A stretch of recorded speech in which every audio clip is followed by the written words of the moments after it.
জন্য আমাদের বিজয় আজকে অনেক আঘাত সঙ্গে এই বিজয় বাংলাদেশের ইতিহাসে স্মরণীয় হয়ে থাকবে।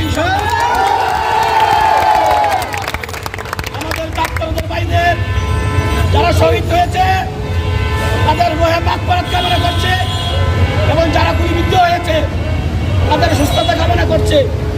পাশাপাশি বাংলাদেশের জনগণের পক্ষে আজকে যে বিজয় ঘোষণা হয়েছে এই বিজয় ঘোষণাকে আপনি সাধুবাদ জানাচ্ছে, অভিনন্দন জানাচ্ছে, শুভেচ্ছা জানাচ্ছে।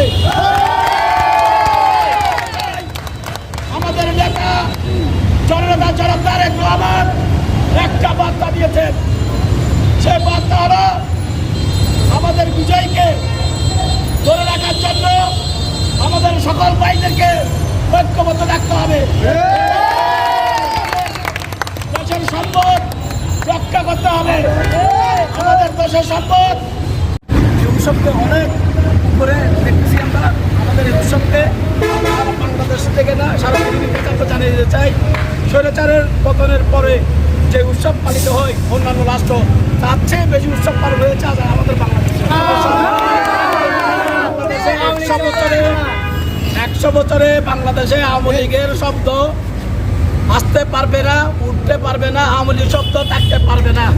100 বছর পরে